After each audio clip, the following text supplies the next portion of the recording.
Chapter 3, in which brigands are encountered and skills at musketry are tested. Nature, disturbed, responds dramatically to our sport. As a result, I meet with a traveller whose skills, history and name are all equally unlikely. As the air grew colder and the landscape wilder, I had little to do but reflect on my fortune, good and bad. Was all to be put down to coincidence? It seemed odd to me that Monsieur should pursue me with such dedicated vigour, and that an unknown lady should take such pains to help me. I wondered if somehow Monsieur believed I had betrayed him in betraying his cause. I did not consider myself a traitor. On the contrary, I had remained true to my own ideals. I wondered if Monsieur recalled me from the old gatherings of novice Illuminati. I had sampled several such brotherhoods, including the Rosy Cross and the Orange Lodge, during the period in which I examined the supernatural and found it not merely uninstructive, but damnably dull, its members possessing nothing in the way of individual imagination, and a great need to seek confirmation in numbers for the merits of miserable little madnesses. Most clubs, even the Jacobins, had their share of spineless creatures looking for reflections of their own morbid souls in the crazed faces of like-minded lunatics. But surely this was not Monsieur. Such people, as a rule, were lonely, confounded misfits, attempting to alter the surrounding evidence of nature by inventing abstractions to explain why common facts were false and ordinary reality a poor illusion. It was impossible to guess what monstrous dreams lingered in the skull of that dedicated revolutionist. Perhaps he saw the revolution as a practical means to a spiritual end. There was no more dangerous kind of madman than one who devoted a good brain and a courageous heart to unhealthy ambitions. Prejudice took the place of study, and what might have begun as an investigation or debate, a genuine search for knowledge through an experimental scientific society, could soon become a coven of wretched fear-alls, too shy, too unhappy, and too cowardly to question its own end, to question its own creed. An unquestioned creed is a noose about the throat of reason, said Klutz to me once, and now he's dead because he insisted on clinging to a useless and discredited cause. Perhaps by refusing the noose I refused, in Monsieur's eyes, to recognise the validity of the dream for which he had sold his own soul.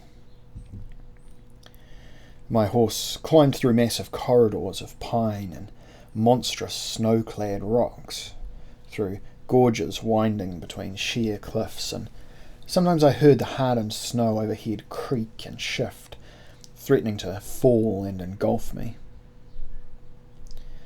I was careless of potential danger.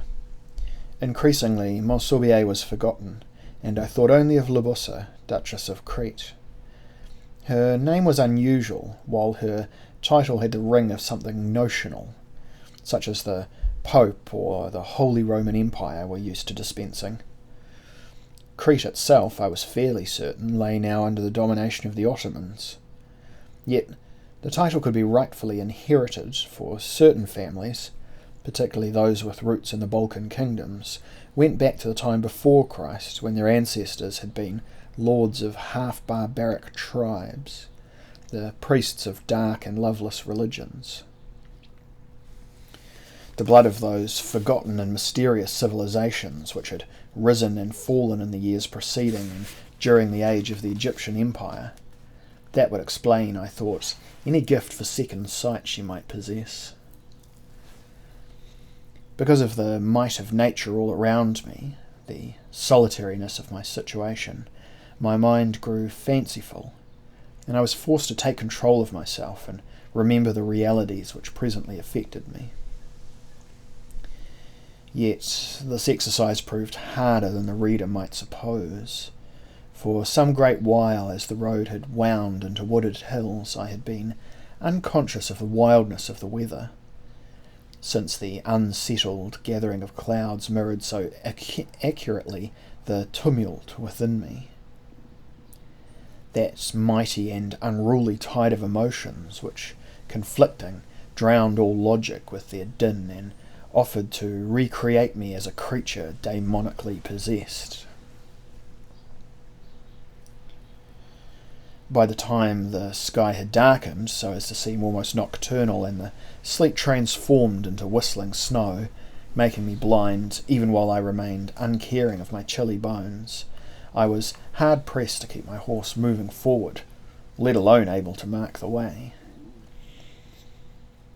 Soon I was forced to swing down off my saddle, grip my reins in one hand and use the other to brush back the snow which formed little drifts upon my face.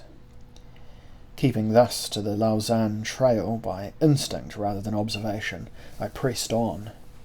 I had come to the idea that my lady was putting me to a test, that I must not only play her game through, I must also guess at the game's nature. Truthfully, I had become alarmed at my own obsession, sensing something unwholesome in it. I had no great taste for abstractions of any kind, yet here I was, apparently, in the grip of an insensible dream. Even when I was forced to pause and shelter for a while in a ruined hut beside the pathway, I took my travelling ink and quill from their case in my saddlebag and began to write in bad light, attempting to organise my thoughts. But now I look at the remains of those pages, I see that I had already departed from sanity. I was bent on equipping myself with logic to explain the madness that had overtaken me, willing to drag in any old unkempt speculation as evidence. Man fühlt tief, hier ist nichts Willkürliches, alles ist langsam bewegendes, ewiges Gesetz. Goethe's ever useful in such exercises. My journal's surviving fragments do not give me befriedige deine natürlichen Begierden und genieße so viel Vergnügen, als du kannst. But doubtless it was there once. More I can neither recall nor properly record, for the pages have a tendency to run like tangled roots, the ciphers meaningless. However, as I grew more weary and colder, all seemed of the deepest, not to say most painful significance. What dreadful form of idealism, erotomania and curiosity, fascination had filled me up so swiftly after I had called upon cynicism to armour me against the anguish of lost hope. It was not enough to claim this the work of Cupid alone. I must suppose the horrors of the enragees, the fear of capture, the decline of my beliefs, all helped contribute to my state of mind. Rather than protect myself, it seemed I had made myself more vulnerable than ever. I was close to the state of insanity, whereby I was fully conscious of the folly, the perversion, the danger of my actions, could catalogue it all, the journal proves it, and make the most perceptive and lucid commentaries, yet still drive on towards the brink above the gulf of uncontrollable lunacy. Why was I so possessed? I asked myself. In those freezing mountains, everything became sinister. I began to think that demons truly prowled in the ancient woods where my own ancestors carved idols from the living trees and worshipped them in horrid pagan ritual, pouring sacrificial blood into the dark earth so that they might commission or placate some grinning godling. And were those of us who thought ourselves most shielded from such ancient sorceries actually the easiest prey of all? Reason checked this questioning of mine and murmured, "Metaphor." though a metaphor could sometimes be a map, recognised yet not understood. The snow passed, and I was able, with some difficulty, to continue. Sunshine came suddenly as I waded around a slab of ice-adorned granite, and still I could not easily ride. The snow was now glittering, threatening to blind me. As the shadows lengthened against the white and the green, I detected the tracks of a heavy vehicle. Well, I was astonished to discover such a sign in this apparently uninhabited country. Could it, I thought, be Milady's own coach, taking an ill-considered shortcut? Well, I dismissed this with what little reason remained to me, shrugged, and refused further speculation. The deep cart tracks through the snow continued to mark my way ahead. Now the covering was sparser, melting in the heat of an afternoon sun. Ahead of me the alpine peaks were sharp against the blue sky, and I was thankful no further clouds gathered, and became more cheerful in my disposition as I mounted. My steed's hoofs took steadier purchase, and our speed increased. Around me the trees sparkled with moisture. My breath was a ragged plume floating across my shoulder. Ahead of me were massive spurs of rock, marking the pass. I ascended still higher, and here the snow was crisp and long since fallen. There appeared to be a few signs of a storm. The tracks were sharper.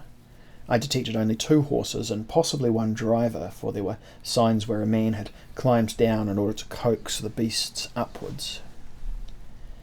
I had begun to feel the pangs of hunger, and a search in my saddlebags revealed some slices of beef, a piece of roasted pork, some mutton, black bread, and those little sweet cakes the Swiss have a fondness for. Eating as I rode, my spirits soon lifted, thanks too to the flask of wine provided by the same mysterious hand, and I began to plan my lady's courtship. I was whistling by the time the pass loomed and the track narrowed, winding high above a rushing river on one side, with a great wall of lichen-covered granite on the other. Again I thought it prudent to dismount, so replaced my provisions in the pouch and clambered down. I had gone only a few paces and turned a sharp corner on the path when I discovered to my despair that the way ahead was blocked by some 6 or 7 armed men, while a rattling and scrabbling from behind told me that more of their kind were now at my back. I knew that I might wait passively to be robbed or captured for ransom, and I might try to make a fight of it. I decided that I could lose nothing by the latter choice, at which I remounted, defying their threatening glares, and pretending that I could understand nothing of their patois. These men wore the short jackets and breeches, the broad hats and wide belts of mountaineers, but they were not honest Swiss peasants. They were plainly brigands, for they sported a variety of weapons, including 2 crossbows, an old blunderbuss, a couple of matchlock pistols, a variety of knives, flinching tools, cutlasses and swords, most of which were either rusty or encrusted with the blood of former victims. Failing to make me listen to their argot, they tried me in Italian. "O la borsa, o la vita," they growled. Their faces were covered in matted hair, and their stink was not dissipated by the mountain air. This choice of money or life was familiar enough, but since I had little money and could not trust them to spare my life, I answered by drawing my Bavarian gun from its scabbard and pulling back the hammer, pointed it directly at the breast of the one who appeared to be leader. "Let me pass, gentlemen," said I in English, a language I could be sure they would not know, "or I shall be forced to blow your wretched bodies to kingdom come." I was rewarded by the fellow removing his greasy green hat from his head to offer me a mocking bow. He spoke in the old Swiss tongue, which I believe they call Romany, and then attempted some French. I shrugged and shook my head, gesturing with the gun for him to clear the path. Next he threw back his horrible head and laughed loudly. "No, signor, scusi, per favore. Buona sera." I suspected his Italian to be a little better than my own, and moreover, saw no point in attempting further communication. It would merely waste time.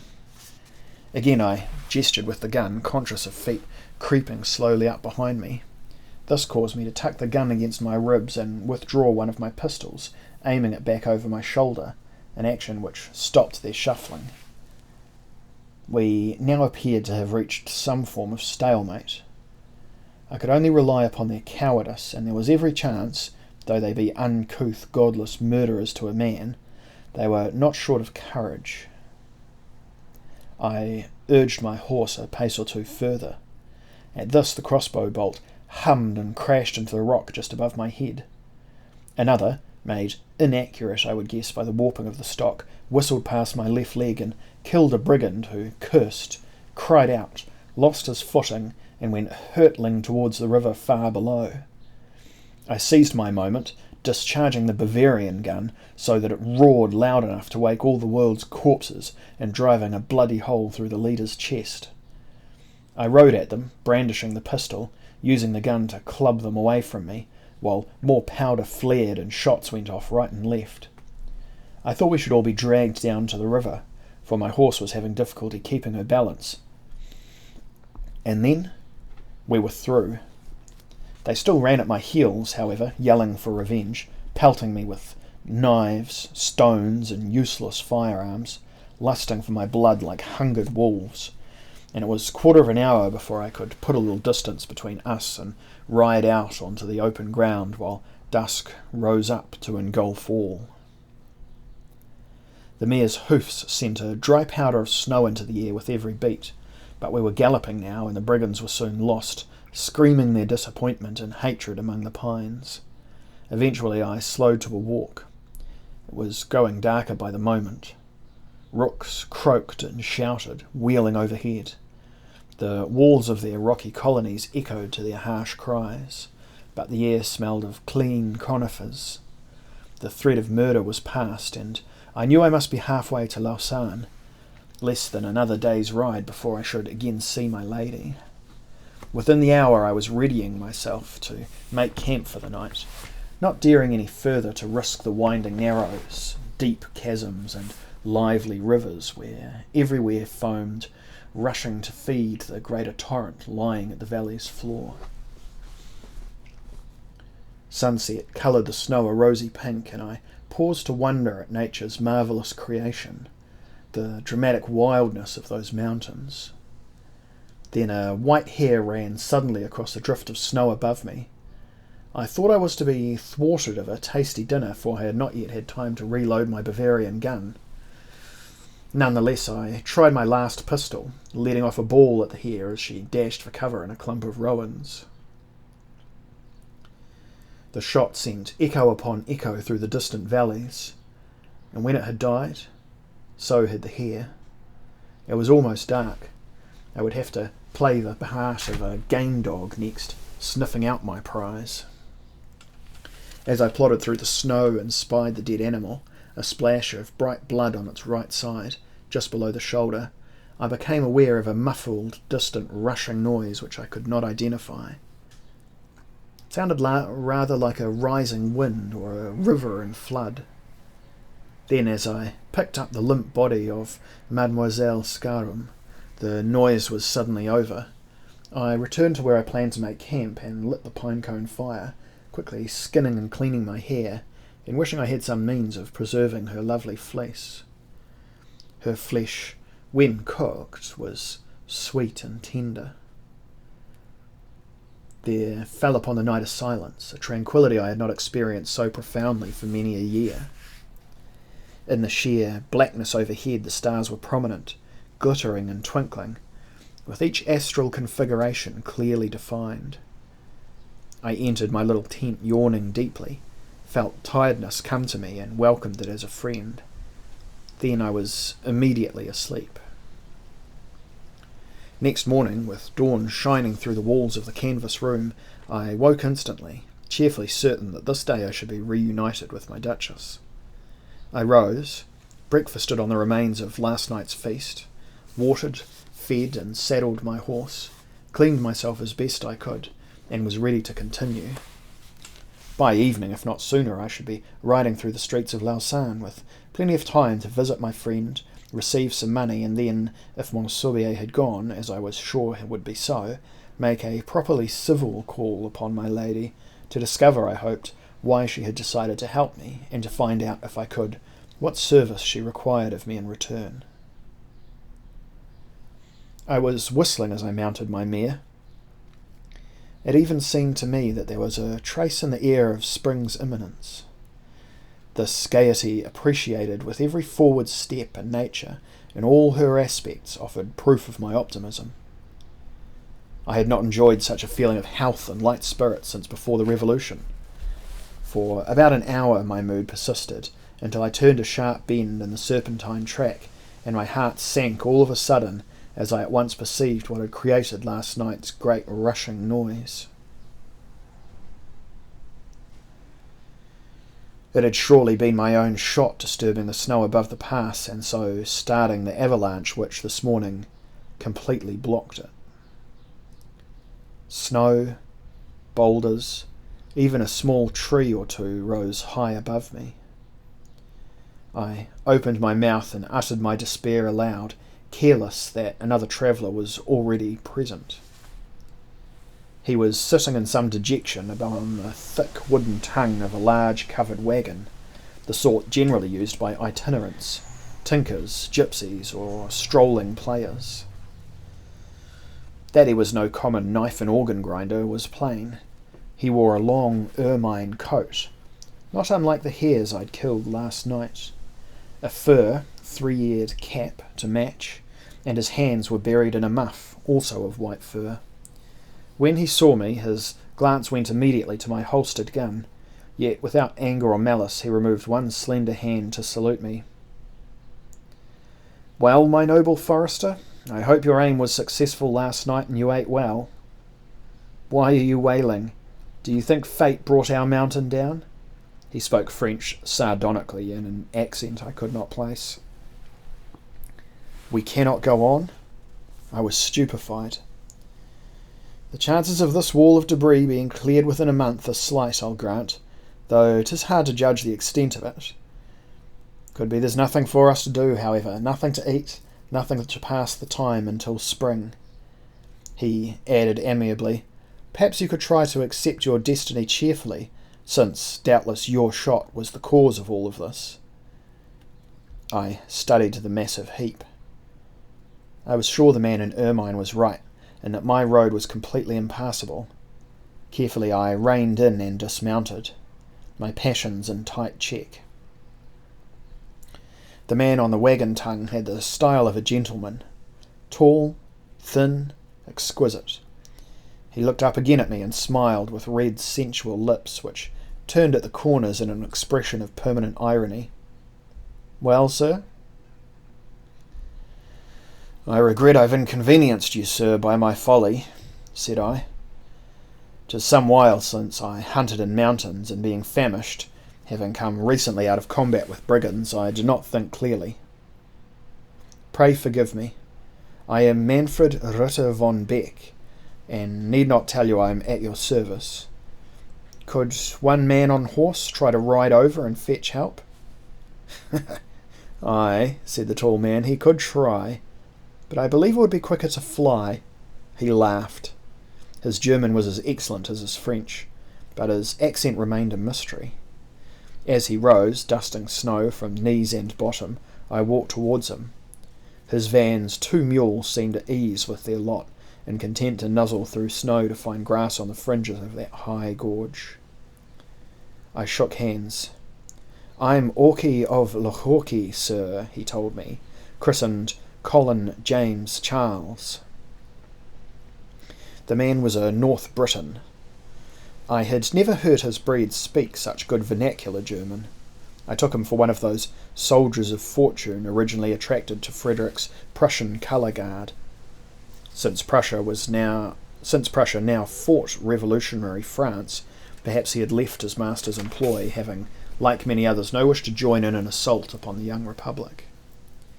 There was most certainly a military air to him, as well as a dandified way of standing and talking. He seemed universally amused. I am also sometimes known as the Chevalier de Saint-Audran.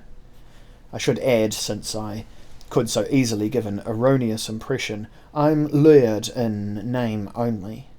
The few acres of land which remain to my estate are so inferior, sir, so as to have the remarkable distinction of maintaining neither plant nor beast. Nothing can live on it, sir, not even myself. Well, you are from Scotland, I gather. Aye, sir. My father took old Charlie's route to the flesh pots and the more obscure European courts. After the 45, there was precious little joy in remaining on Scottish soil. One was prey to the most uncivilised mobs of lowlanders and brute English you've ever seen, sir. Most of my life has been spent abroad, by which I mean 12 countries and a plethora of principalities, many of which could be prevailed upon to support me in some comfort. In return I displayed my wonders learned, sir, from those heroes of the air, my sometimes masters and employers, the Montgolfiers. I looked at his wagon with new interest. An aviationist? He tapped the side of the wagon. There she is, sir, my ship, my pride, my family and my honour, sir, my destiny, and I hope the destiny of all. Aye, sir, as you've guessed, I'm an aerial adventurer, currently touring the highways and byways of this continent to raise money for an expedition so bold, sir, so monstrous well rewarded, sir, that the treasure of London's Tower could not for an instant match the value. My maps are accurate, and I read the compass reasonably well, so I see no difficulties. What, sir? Are you just a treasure seeker? Sir, I sell the key to treasure, the certain means of finding gold in the more remote quarters of our globe. I know where one may discover lost races of mankind whose skins are of no colour we have ever seen, or ancient jungle-buried cities where the inhabitants place value only on the leaves of the common plain tree, and yet live surrounded by gold as their commonest material. They are willing to exchange a pound of 24-carat metal for a few fronds and possibly a piece or two of bark. There are countries, sir, not on any modern map, countries known to the ancients but forgotten to us, where the women are breathtakingly fair and the few men they have possess the faces of dogs, so that any ordinary homely Bavarian, say, will seem devilish handsome to them. Plato mentions Atlantis, and Socrates Polaris. Those are two of the many lands we may soon explore, countries, sir, which are free of vice and upheaval, where mankind may live in peace, escaping from the horrid realities which presently alarm us all. I believe I must have been weary, distracted by my disappointments, for I found myself saying dully, Socrates doesn't mention Polaris, sir. The Chevalier de Saint-Audran frowned as if he had caught me in an exhibition of bad manners. He does, sir? No, not once, sir, not at all. You have not read the secret books, I take it. Secret, sir? Those in London, found by the Royal Society's explorers several years ago, rescued from the dusty library of some Mussulman pasha. You recollect them now, sir? I do not, sir. At the British Museum, sir, yes, the 6 books of Socrates, all the genuine article in the original Greek, the philosopher's own penmanship. I have seen 'em, sir, and read 'em myself. It was then that I believed I had taken the Chevalier's measure, as he had meant me to take it. He was not bent on deceiving me at all, but rather demonstrating his profession. And the demonstration was for my amusement. I found myself smiling. And sold them more than once, I dare say. He laughed easily and relaxed. More than once, I admit. But the balloon is real, and she can be flown. What, over this avalanche? We should need more room than is available to us here. The canopy must be laid out on the ground and a huge fire built. If we had it, we could use a gas which scientists term combustible air, but it's rare and very expensive. If we build a bonfire, we should build it against the cliff and attempt to melt it down. I'm on urgent business, sir. Is there any other road to Lausanne? He pointed. Over that way, I believe, to the west, but it is many miles. I would offer you a map, but mine are all of lands that are as yet undiscovered. He winked. Some indeed are hardly yet invented. Again his healthy, fresh, and wholesome face broke in a great smile. He had a long head to go with his long body, and it was most handsome when he displayed amusement. "You're a very open trickster, sir," said I. "May I ask why you're so willing to lampoon the usual deceptions of your trade?" "I hardly lampooned him at all, sir. You perceived him, which is altogether different." He drew from the depths of the wagon a large magnum. "Will you drink some good claret wine with me, good sir?" Holding the bottle between his knees, he began awkwardly to apply the corkscrew. "I'll be frank, sir. I took you for a soldier of fortune who would easily recognise my trade. However, I can assure you of one thing. I'm an amateur balloonier in considerable experience. I studied under the Montgolfiers. I know all the tricks of the Charlier method, Blanchard and Lunardi among others. They have acknowledged me as an equal. 'Tis even possible, with a proper study of wind currents and such, to navigate a little. I am presently working on my system for making the balloon fully steerable, but one finds no demand as yet for the genuinely beneficial services of the machine. The public insists on treating the science of flying as a mere novelty. Yet the balloon I have in my wagon could be used for the observation of battles. It could study a piece of land upon which an architect planned to build. It could transport people and mail between cities and nations more rapidly than any coach or ship. It could be used for genuine exploration of all kinds. Yet, without the flim-flams I provide for a public forever demanding new sensations and marvels, there would not be a sou for the furtherance of our knowledge. Princes or peasants, they're the same in this. They'll put an entire fortune into a fanciful scheme promising to enrich them overnight, but they'll refuse with fury the opportunity to invest in a practical plan which has only common sense to sell it. He shrugged and pulled the cork. This'll warm us. So, sir, you see before you one who began as a serious engineer and has through necessity become a comedian, a showman. I've gone from being a man of science to a honey-tongued charlatan. Ha! He laughed in considerable amusement at the irony. I would not do it, I suppose, if I did not enjoy it. Yet I began life, on the continent at least, as an honest soldier.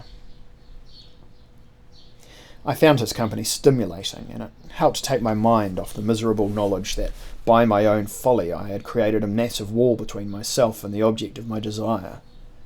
What was more, his matter-of-fact manner, his ordinary good humour, aided me to regain my grasp on reality, to achieve at least a temporary mental balance.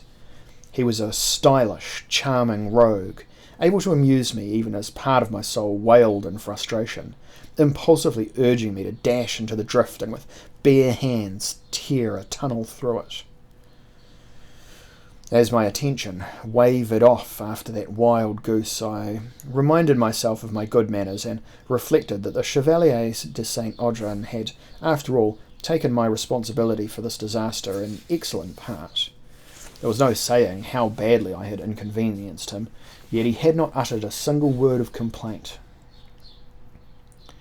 In spite of all of this reasoning, I was, after my first pull on the magnum, unthinkingly upon my feet and running towards the tumble of filthy snow and earthy rock, burrowing like a badger, careless of the cold, shouting out the name of she who had enslaved my heart. It had come to me in horror that if indeed she had changed course and come this way, she could be buried beneath the avalanche. I swear I heard her cry, St. Audran. Help me dig, for God's sake. With a huge sigh, half reconciled, half critical, and a look of weary dismay upon his aristocratic features, the tall Chevalier returned to his wagon and fetched out 2 short spades, one of which he handed me. The effects of a young prospector, sir. He lost them in a game of cards even before he left for the Cornish silver fields. Just as well, since I'd sold him the map. I consoled myself I'd saved him a wasted journey. I drove the shovel into the soft body of the landslide. It was a bright morning, and the sun was shafting through the gorge while a variety of birds sang cheerful accompaniment to my own desperate running litany concerning my beloved's virtues. Meanwhile, the Chevalier listened with impassive good manners, removed his ermine coat, neatly folded it, set it aside, pushed back the lace of his shirt, and set to a will, chanting obscure rhythmical Scottish shanties, and pausing only to wipe away sweat with a large yellow silk kerchief, occasionally muttering, "Is that so, sir?" and taking another pull or two from the bottle. As I subsided, he proceeded to describe for me the story of his own life from poverty. He was no Scottish lordling, after all. In the filthy slums of Edinburgh, to his earliest escape from prison at the age of 7, after he had been sentenced to transportation in the matter of a bolt of cloth, a hanging crime in someone older, and his journey to London. There he had found himself swiftly in Newgate, but with a far better class, he said, of rufflers, upright men, and wild rogues. Recruited in prison for the East India Company's army, he had gone to Asia and fought in a number of campaigns. Rising through the ranks, he meantime won the good graces of a certain native ruler to whom he deserted, helping this Khan to drive the company back from his borders. He was made a Prince of Praljindra for his troubles, but aroused, in his view, unreasonable ire in the hearts of his former colleagues, who put a high price on his head. This last, he told me, he found flattering, almost a reference to a future employer.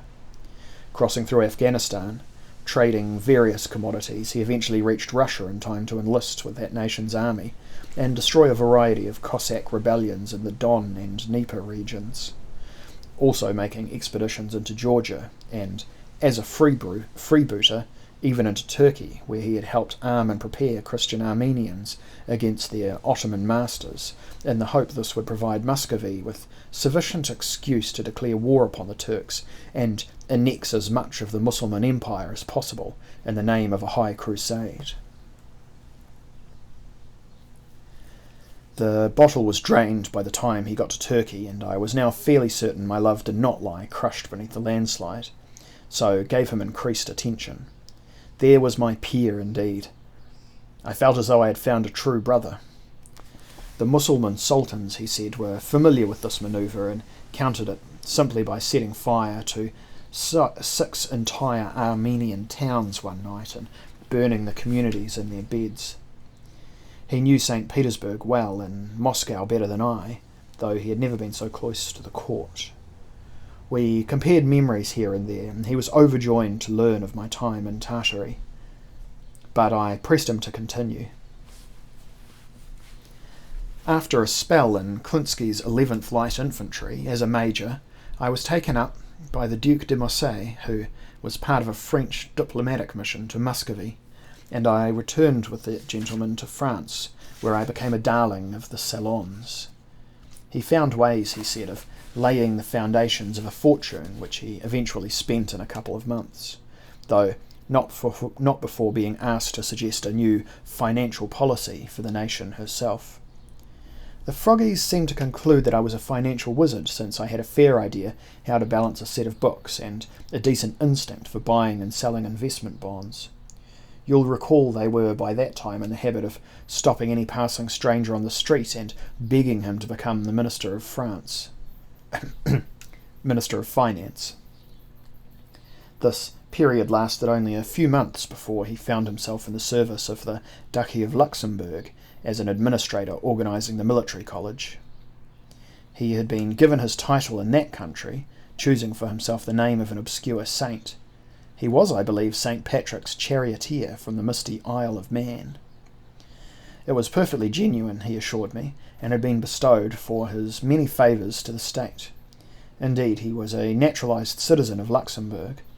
By ill luck, he continued, he had gone back to France at the very moment the Bastille was stormed, and, having no sympathy with revolution, stayed only briefly, where he took up with the Montgolfiers before they were arrested. He and several other ballooniers made quickly to Belgium to carry on their work uninterrupted. Here his true career as an aviationist demonstrating the Montgolfier and Charles types of balloons had begun. He had experimented with his own designs and dreamed of finding a means of steering the vessels accurately through the air. Well, now he busied himself with a fire, dragging pots and pans from his wagon, preparing a luncheon such as one might easily have eaten in Paris before it was considered an act of treason to enjoy one's meals in public. My attempt to float capital for a new type of aerial boat, which possessed greater safety for passengers and more sophisticated accommodation than any before it, was at first unsuccessful. However, I spent the funds unwisely. Was at first successful. However, I spent the funds unwisely, forgetting they were not my own. The result, flight into Germany pursued by scandal. But in Germany, sir, what a healthy and enlightened attitude towards science. What a willingness to trust the new mechanics. He had displayed his balloon all over Prussia, Saxony, Hanover, Westphalia and Bavaria, and was frequently asked if he planned larger ships and longer expeditions. He had begun to draw up plans for both, going so far as to design vessels which could carry whole platoons of infantry, together with cannon to fire broadsides down upon the enemy. These latter were particularly popular with Frederick II, who ordered the Chevalier to build such a ship, whereupon my new friend deemed it prudent to repair to Austria.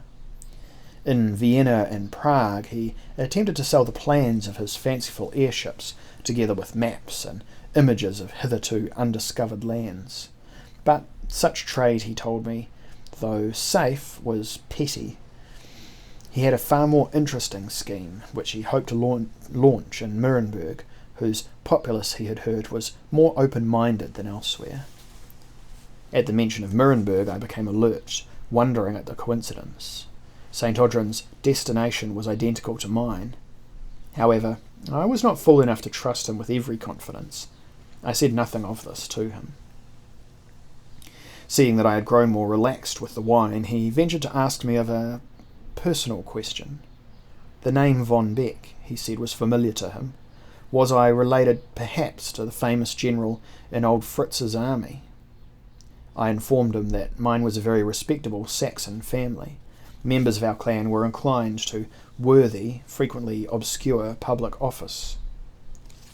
"Ah, you are too modest, sir. I would swear I recall a tale, some sort of legend attached to your family. Did you not have an ancestor in King Arthur's time? Or was it Charlemagne?" I was embarrassed.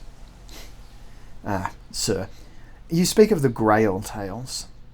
There's scarcely an old German family which hasn't similar legends in it.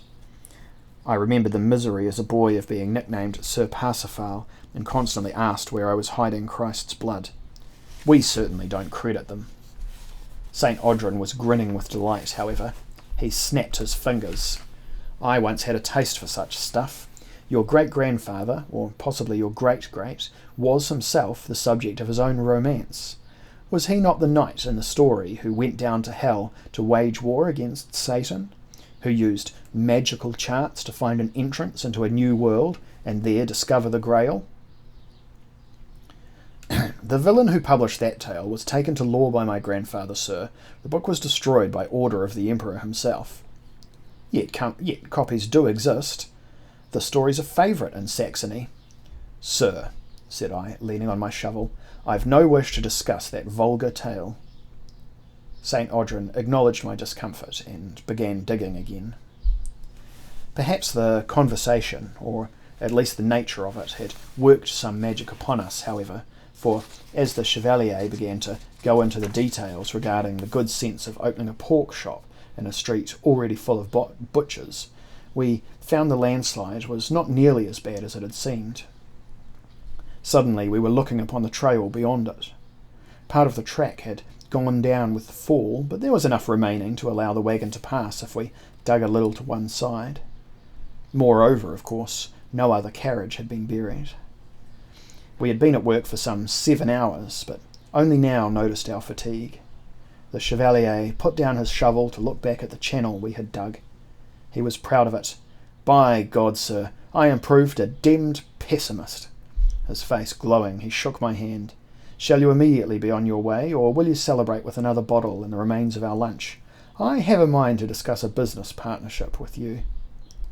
But I was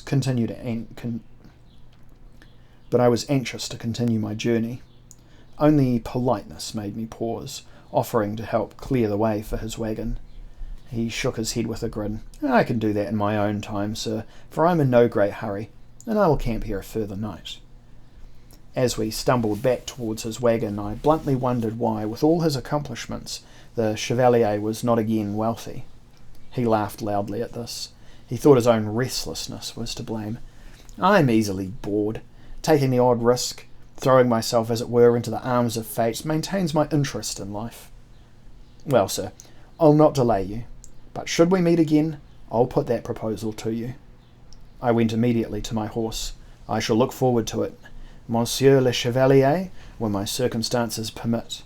Are you sure you need no aid to dig the last few feet? There's less than an hour's work.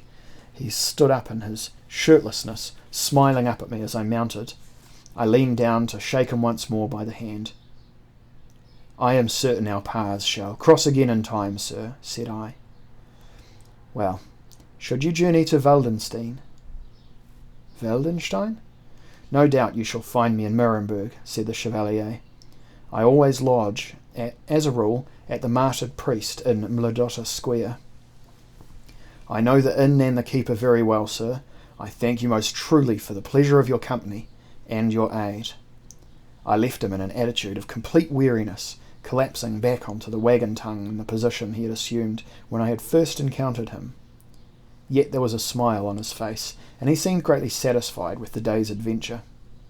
As I rode again towards Lausanne, I reflected how pleasant the encounter had been. If I ever reached Nuremberg, still many days' journey hence, I would surely seek him out. But now, alone with my imagination once more, thoughts of Milady were paramount. I determined to ride as fast as I dared, and pray the Duchess of Crete would still be in Lausanne when I arrived there.